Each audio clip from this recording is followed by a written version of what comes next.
My inspiration for the mural was basically all the things that Angelina Yob did within the community, and I wanted to showcase all the things that have been told to their generation not to show. She's taught us to not be afraid to be native, not to be afraid to be from Grand Rapids, not to be afraid to tell people where you're from and who you are.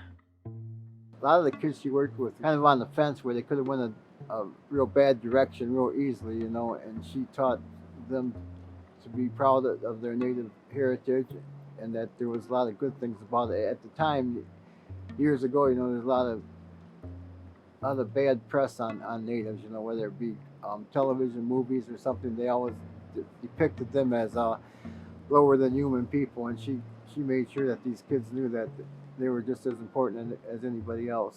And she loved her kids. She used to sit up at the powwows because her kids told her that they would love to eat some fried bread and some of the soups, the native dishes, and but they never had money. So she actually used to set up a food booth, and she'd give all the food away to her kids for free, just because she wanted them to have that. She was like a grandmother to a lot of kids. One of the things she did that was probably real important was when the 1972 the Indian Education Act came about. They wanted to do a program in Grand Rapids for the children, but they didn't have no head count. They didn't count people back then. And she went with three other women, and they went school to school and actually looked at kids physically and at the roles on the names of their attendants, and developed a count for the native students so they could apply for a grant, and that was in 72, and that program still runs today, 2020. She'd go around. She was never asked to do this, but she just knew the Native kids had to know their history, and it wasn't being taught in their traditions and be taught our ways by our people. So she'd go in and round everybody up, and I always used to wonder why she did this. Why did she do this? Who told her to do this? And later on you hear stories, and she'd talk about her growing up where she got taken from her family and had to go to boarding schools. Boarding schools just totally take everything out of you, your language, everything, and it's just a horrible, traumatic experience. And that's one reason why a lot of older people in our communities don't talk now, because they've been told all the time, you can't do this, you can't do that. And it's only now, because of people like Angie, where she's told us we can do this, you can do this. And even though she was always told not to, but it's she's brought to light like just all the struggles she went through to be able to say, no, I'm going to do this anyways, and take these kids and show them like you can be who you want to be, who you are.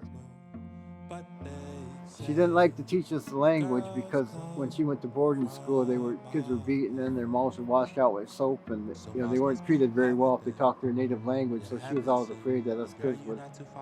She didn't want that to happen to us kids, so she shied away from teaching us language. But she still knew a lot of old ways, which were today they call them survival skills, but in her day it was just living skills. The reason she's important to Grand Rapids is she shows where Grand Rapids came from, where it's always been, really, and kind of a hidden history, and teaching more of our history, and then instead of history from the school books and stuff like that, she'd take out all the Native students from class and teach them and show them like not to be embarrassed to be Native, not to be embarrassed to dance, not to be embarrassed of your language.